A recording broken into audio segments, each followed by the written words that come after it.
Friends, welcome to my channel Supriya homely kitchen. आज আমি আপনাদের কাছে নিয়ে এসেছি আলু পোস্ত। তো তার জন্য আমি তেল দিয়ে দিলাম। দেখুন সরষের তেল দিচ্ছে, তেলটা গরম হোক, ফিরছি। তো তেল গরম হয়ে গেছে, আমি এখানে একটা শুকনো লঙ্কা আর একটু কালো জিরা নিয়েছি, দিয়ে দিলাম। আলু আমি লম্বা লম্বা করে কেটে ধুয়ে রেখেছি, এটা তেলের উপরে দিয়ে দেবো, দিয়ে নাড়াচাড়া করবো, ভেজে ভেজে নেবো আর কি। ভেজে ফিরছি বন্ধুরা। তো এর মধ্যে আমি মশলাটা করে নিই। তো দেখুন,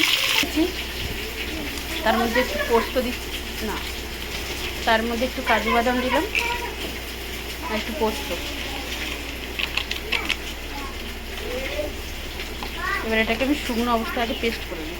তো দেখুন বন্ধুরা, এতদূর হয়েছে আমার পেস্ট। এবার আমি আদা কাঁচা লঙ্কা পেস্ট করে নেব। সামান্য একটু জল দেবো, সামান্য একটু জল দিলাম, পেস্ট করে ফিরছি বন্ধুরা। দেখুন বন্ধুরা, আমি এই পেস্টটা করে নিয়েছি। থাক, এই আলুটা ভালো করে ভেজে নিই।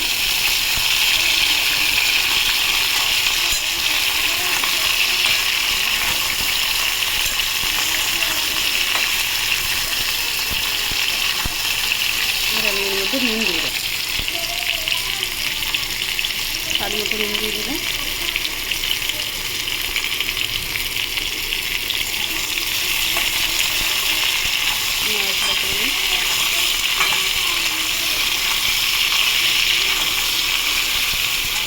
আলুটা ভেজে ফিরছি। হলুদ,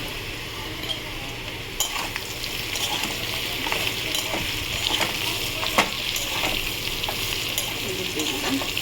হলুদ দেওয়া একটু ভালো করে ভেজে নেব।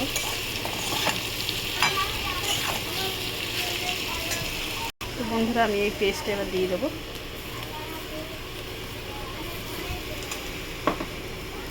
আর গ্যাসটা আস্তে দিই।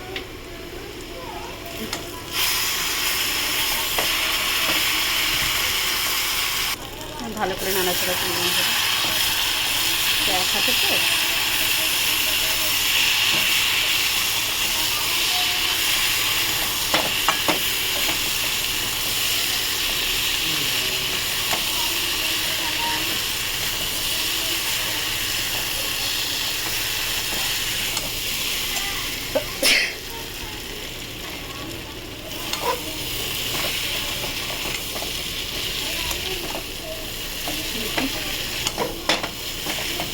গ্যাসটা দিয়ে দিই।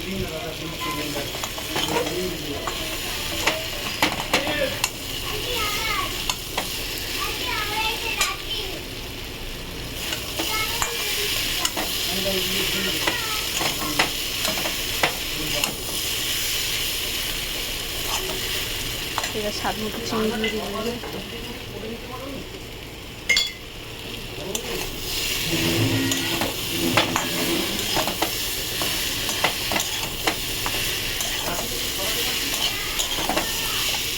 এবার আমি মিশিয়ে বাটি ধোয়া জলটা দিয়ে দেবো।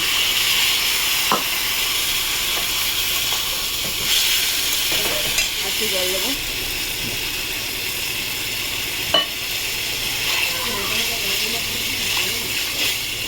গ্যাসটা আসতে দেবো, গ্যাসটা আসতে দিয়ে রান্নাটা করবো। তো দেখুন বন্ধুরা, এবার লঙ্কা দিয়ে দেবো আর এর ওপর দিয়ে একটু সর্ষের তেল দিয়ে দেবো।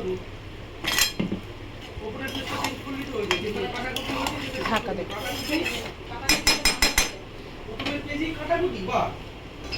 তো বন্ধুরা, আমি একটু গ্যাসটা পাল্টে নিয়েছি, ওখানে আর একটা তরকারি বসাবো বলে। তো দেখুন, আমার আলু পোস্ত পুরো রেডি। তো আপনারা ট্রাই করবেন, ট্রাই করে কমেন্ট সেকশনে কমেন্ট করে জানাবেন কেমন হয়েছে না হয়েছে। আর আমার চ্যানেলটা লাইক অ্যান্ড সাবস্ক্রাইব করে দেবেন। Thank you for watching.